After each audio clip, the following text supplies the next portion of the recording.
In the British music scene, Sam Fender is absolutely dominating right now. The 17 going under hitmaker is now embarking upon the release of his third studio album, People Watching, and will be following it up with a huge stadium tour and possibly a headline appearance at Glastonbury.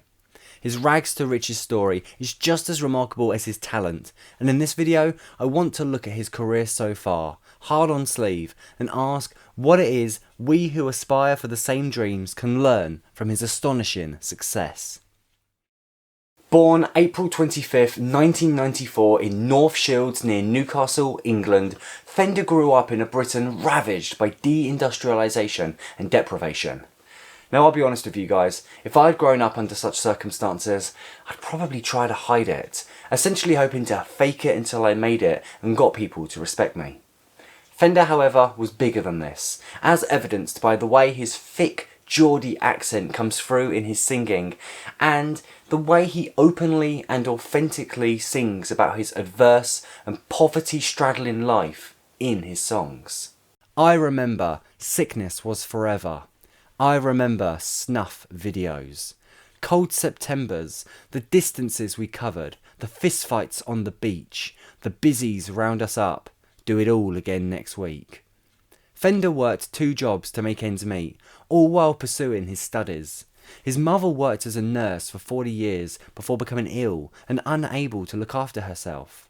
No 17-year-old should have to be burdened with needing to look after and care for a parent, and yet this was exactly the kind of situation Fender found himself in. I see my mother, the DWP see a number, she cries on the floor encumbered, I'm 17 going under. Those who live in working class Britain know how brutal the benefits system can be, and how cutthroat our supposed meritocracy can be as well. Once you fall below the poverty line, it is very hard to rise back above it. But there was one skill Fender could rely on. He idolised his dad, a man whom he saw as a true protector and role model. He himself was a local pub musician, and likely inspired his son to pick up a musical instrument. As a teen, Fender would play local gigs in the northeast, and indeed it was at one such local venue that he happened to be spotted by Owen Davis, the manager of folk pop singer Ben Howard. At this point in the video, I'd like to move straight on to Fender's early releases and answering that central question of what we can learn from his incredible success.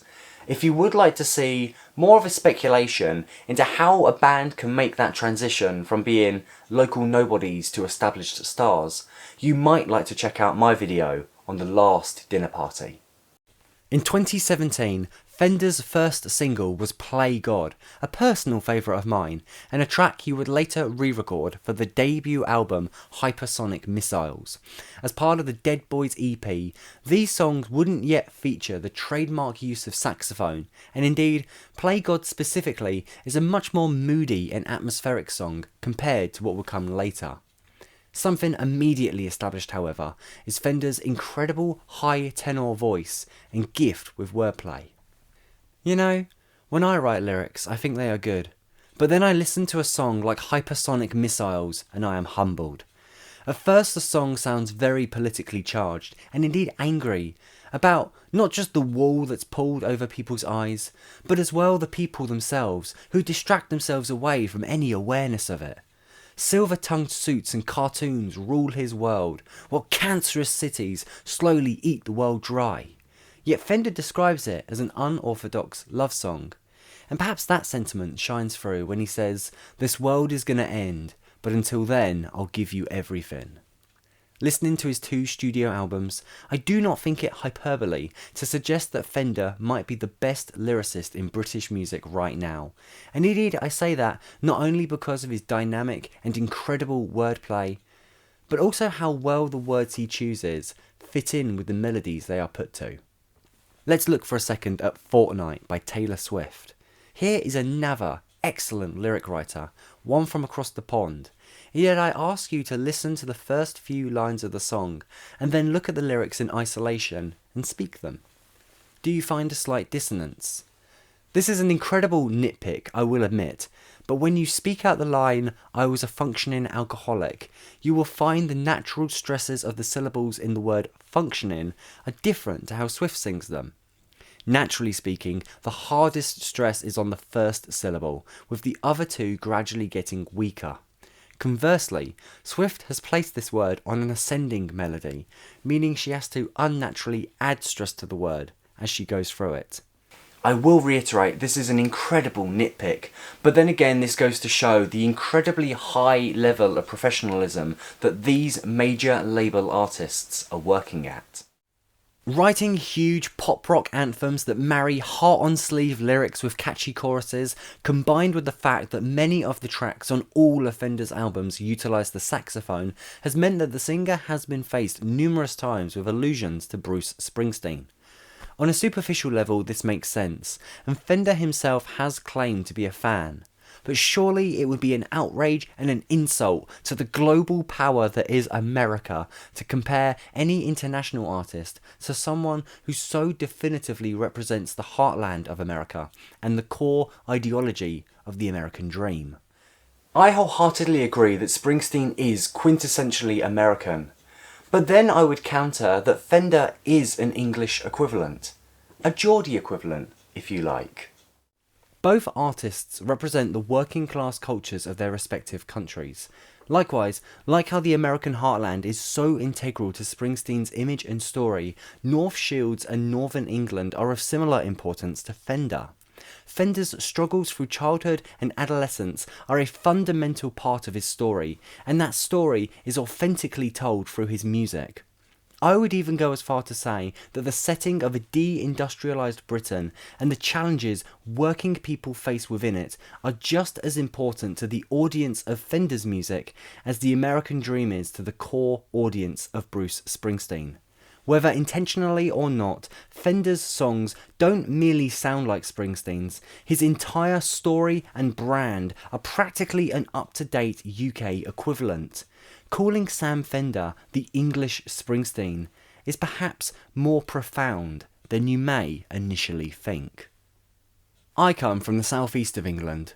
Ooh, swanky you may say, but like described in the Kid Kapichi song Working Man's Town, my hometown of Hastings isn't as well off as for example that of Tunbridge Wells. Regardless, it would be disingenuous to claim that I have faced anything approaching the hardship of Sam Fender, and regardless, I honestly cannot claim the kind of closeness and affinity to my hometown that Fender clearly has to his.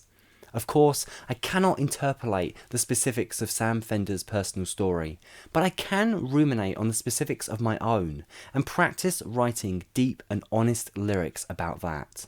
Likewise, very few singers can match the incredible heights of Fender's, both in its tonal quality and physical range. But this does not mean that my somewhat narrow baritone cannot also sing its own kind of anthem. Snow Patrol singer Gary Lightbody, let's be honest, would pale in comparison to Fender if we spoke purely from the point of view of singing ability.